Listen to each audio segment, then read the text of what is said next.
أعوذ بالله من الشيطان الرجيم. بسم الله الرحمن الرحيم. رب اشرح لي صدري ويسر لي أمري واحلل عقدة من لساني يفقهوا قولي رب زدني علما. اللهم فقهنا في الدين آمین. جز نمبر 1 سورت البقرہ اور آیت نمبر ہے ہماری 6. ہم نے پہلے 5 آیات کی ہم نے تفسیر کی تھی. آج ہم آیت نمبر 6 کی کریں گے.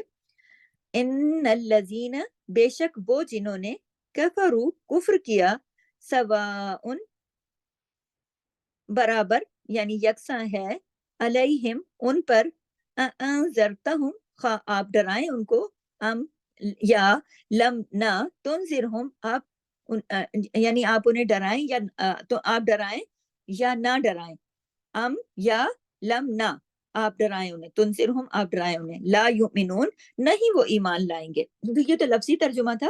دیکھیے اب اس میں بات یہ ہو رہی ہے کہ وہ لوگ جو یہ ان لوگوں کے بارے میں بات ہو رہی ہے کہ آپ ان کو ڈرائیں یا نہ ڈرائیں، یعنی کہ آپ نبی پاک صلی اللہ علیہ وسلم سے یہ بات اللہ تعالیٰ فرما رہے ہیں کہ یہ جو لوگ ہیں بے شک وہ کہ جنہوں نے کفر کیا، ٹھیک ہے، جنہوں نے انکار کیا. کفر کون کرتا ہے؟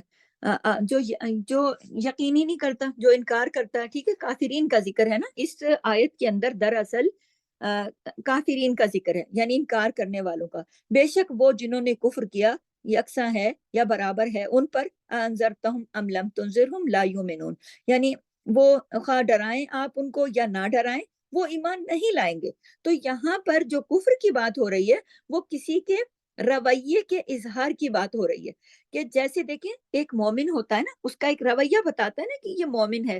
ایک ہوتا ہے منافق، اس کا رویہ، ایک ہوتا ہے فاسق، وہ بھی رویہ. یہ ساری چیزیں جو ہیں یہ رویے ہیں. اسی طرح جو کافر ہے، کفر جو ہے نا وہ بھی ایک رویہ ہے. تو کفر کا جو لفظی معنی ہے وہ تو ہے پردہ ڈالنا، چھپا دینا. یہ لفظ رات کے لیے بھی استعمال ہوتا ہے. تاریکی کا مطلب ہوتا ہے نا، پردہ ڈال دیتی ہے نا، تاریکی چھپا دیتی ہے سب کچھ. اور کسان کے لیے بھی یہ لفظ استعمال ہوتا ہے کیونکہ وہ زمین کے اندر بیج کو چھپا دیتا ہے. دیکھیں اسلامی اصطلاح میں کفر کا معنی ہے انکار کرنا، یعنی وہ شخص کافر ہے جو اس پیغام کا انکار کر دے جو محمد صلی اللہ علیہ وسلم لے کر آئے ہیں. تو آگے جو ہے بات ہو رہی ہے وہ کافروں کی ہو رہی ہے کہ وہ ایمان لانے والے نہیں ہیں، چاہے آپ ان کو ڈرائیں یا آپ ان کو نہ ڈرائیں، دونوں صورتوں میں وہ ایمان نہیں لانے والے، یعنی کافروں کا حال بیان ہو رہا ہے. تو یہاں جو ڈرانے کی بات ہو رہی ہے نا، تو یہ بات جو ہو رہی ہے بڑی محبت اور شفقت سے ہو رہی ہے. اس میں ڈرانے کا مقصد یہ نہیں ہے کہ بھائی کوئی دھمکا رہے ہیں یا کوئی ان کو کوئی ایسی کوئی اذیت دے رہے ہیں، نہیں. ڈرانے کا مطلب جیسے ماں بچے کو ڈرا دیتی ہے کہ بھائی پڑھو لکھو نہیں تو فیل ہو جاؤ گے، محنت کرو نہیں تو تمہارا رزلٹ اچھا نہیں آئے گا. یہ بھی ایک ڈرانا ہوتا ہے نا، ایک طریقہ کار ہوتا ہے. تو یہاں پر بھی اس طریقہ کار کی بات ہو رہی ہے. یہاں پہ کوئی ڈرانے دھمکانے کی سے مطلب یہ نہیں ہے کہ کوئی سختی ہو رہی، نہیں، بلکہ شفقت سے بات ہو رہی ہے ڈرانے کی.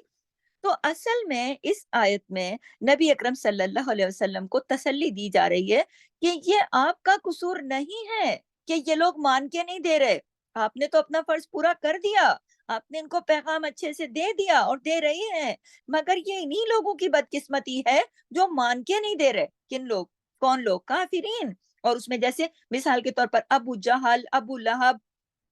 اب دیکھیں نا کہ اللہ کے نبی کا پیغام لینے سے انکار کر دیا تھا، اور مزید عرب کے سرداروں نے بھی انکار کر دیا تھا. کیوں؟ کیونکہ انہیں اپنی سرداری سے محبت تھی نا، اور ان کو یہ خطرہ تھا کہ ہماری سرداری نہ چلی جائے. اگر وہ لوگ حق کو جان گئے تھے لیکن مانتے نہیں تھے، اس لیے کہ وہ کسی دوسرے کو مانتے تو پھر ان کی اپنی جو دکانیں تھیں وہ بند ہو جاتی نا. کیونکہ وہ یہ کہتے تھے بس مانیں گے نہیں. وجہ کیا ہے؟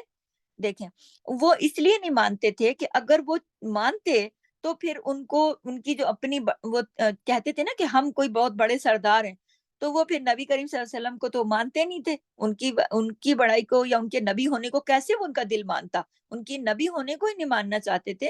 اور پھر ایک وجہ اور بھی تھی کہ انہوں نے انکار کر کے حالات یہاں تک لے گئے کہ اگلی جو ہماری آیت ہے، آیت نمبر 7، ختم اللہ، مہر لگا دی اللہ نے، علی قلوبہم، اوپر ان کے دلوں کے، وعلی، اور اوپر، سمعہم، ان کے کانوں کے، وعلی، اور اوپر، ابصارہم، ان کی آنکھوں کے،